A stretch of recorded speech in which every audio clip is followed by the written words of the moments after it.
Bom, a gente hoje vai falar sobre insegurança, né, ao falar em público, que foi o que venceu na nossa enquete, mas os outros temas que foram pedidos ficaram no radar, e aí a gente vai, a cada semana, vai trabalhar um tema que está sendo pedido, né? Então, toda vez que eu postar lá, comenta, dá sugestão. Quando as pessoas pediram para falar sobre insegurança, e eu pensei logo na questão de como que surge a insegurança, o que é a insegurança. Então eu resolvi dar uma palhinha de neurociência, porque é importante que quando a gente falar de insegurança, vocês vão ver que não serve só para falar em público, serve para qualquer área da nossa vida e isso é o que é principal, é a gente compreender da onde vem a insegurança e tantas outras coisas. Então, para isso, a gente precisa fazer uma distinção do que é emoção e do que é sentimento. Porque é isso que faz com que a gente consiga elaborar a insegurança para falar melhor, para a gente poder se colocar de uma forma como a gente gostaria de se colocar. E isso é possível. Oratória não é mágica, oratória é técnica, mas técnica com ferramentas que a gente já tem dentro de nós.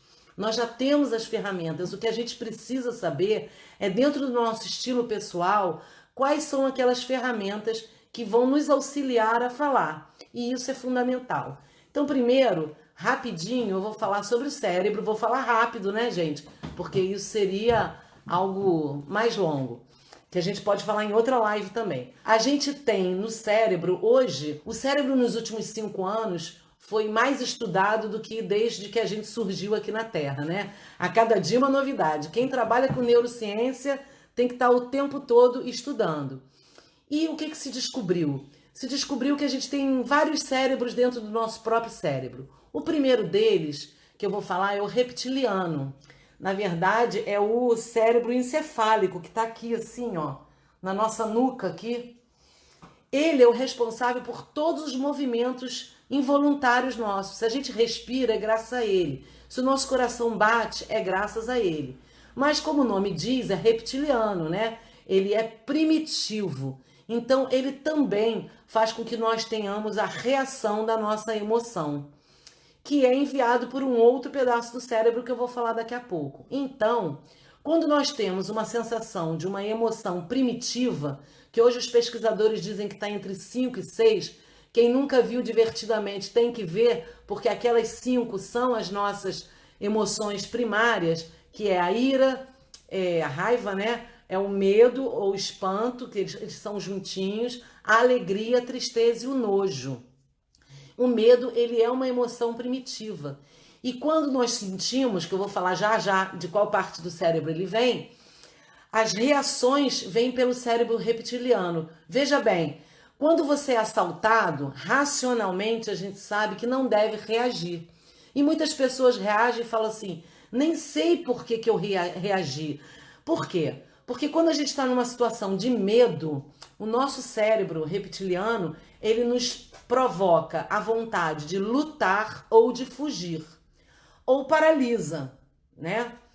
Então, quando eu tenho a descarga de neurotransmissores para me ajudar num medo real, um medo eminente, eu acelero o batimento cardíaco, eu suo, às vezes tenho até vontade de ir ao banheiro, a pupila dilata, certo? Você ganha força.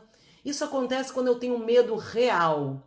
Quando eu não tenho um medo real e ele não é ali, presente, eu não sofro nenhuma ameaça real, eu tenho essa descarga de adrenalina e cortisol que ocorrem duas coisas muito importantes para quem fala em público. Primeiro, como é reativo, é instintivo, corta o meu raciocínio para que eu haja.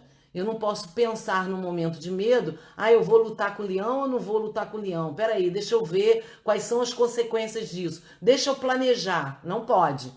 Então ele corta o raciocínio. Muitas vezes a gente tem branco por causa disso, porque o nosso raciocínio ele é momentaneamente cortado. E eu tenho aquelas sensações físicas ruins. O cérebro que manda essa mensagem, a parte do cérebro que manda essa mensagem para o reptiliano é o límbico, o sistema límbico, que tem as amígdalas, não é só na garganta que a gente tem amígdala, na cabeça também.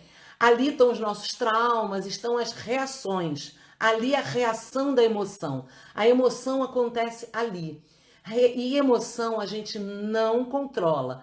Emoção é uma reação química e neural do corpo a alguma experiência, e pode ser. Se for primitiva, são aquelas que eu falei. A gente tem algumas secundárias, por exemplo, a emoção da vergonha, ela é uma coisa cultural. O que vai reagir à vergonha no Brasil, por exemplo, pode não reagir em outro país, em outra cultura. Como, por exemplo, andar pelado. O índio anda pelado.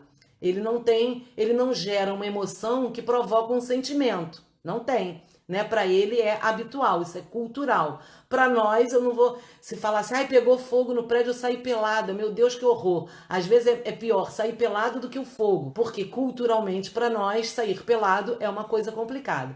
Então, ficou claro? A emoção é uma reação química e neural que provoca um sentimento. A insegurança é um sentimento. E esse sim eu posso controlar. Por quê? Porque nas pesquisas também se coloca que nós temos um outro cérebro, né? Outra parte do cérebro, que é o córtex. E o córtex ele é dividido em 4 partes, mas o córtex frontal, que está aqui e é uma grande parte, ele é responsável pelo raciocínio, pelo planejamento, pela cognição. Então, quanto mais conhecimento eu tenho, mais eu inibo o sistema límbico e menos reações instintivas eu tenho.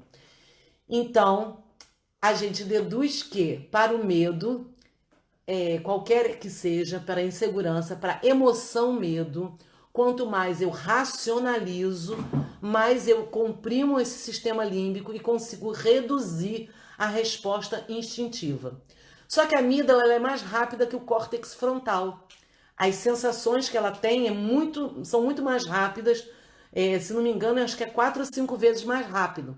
Então, até o córtex frontal responder, eu posso ter tido uma reação instintiva. E por isso que é importante treinar o nosso cérebro. Gerir a emoção é controlar os sentimentos, é aprender como fazer isso. Então, o que acontece?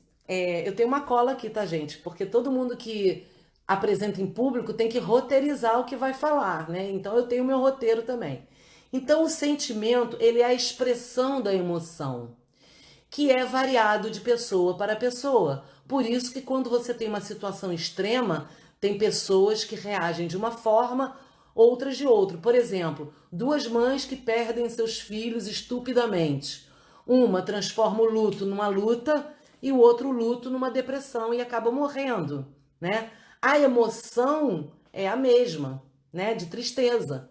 Só que quando a gente não controla as nossas emoções, elas podem ir ao extremo. Então, por exemplo, o nojo, quando vai ao extremo, pode tirar o apetite. Tem pessoas que têm nojo, têm medo de germe. Pode inibir o sexo. Tem pessoas que têm nojo, reduz a libido. A tristeza profunda reduz a libido e pode levar o sujeito a desejar a morte. O medo paralisa, eu paro a minha vida. A síndrome do pânico é isso, né? Eu tive síndrome do pânico e até eu entender que são descargas de adrenalina e cortisol no corpo, fora de hora, que provoca aqueles sentimentos que são reais. Você tem sensações físicas, psicossomáticas.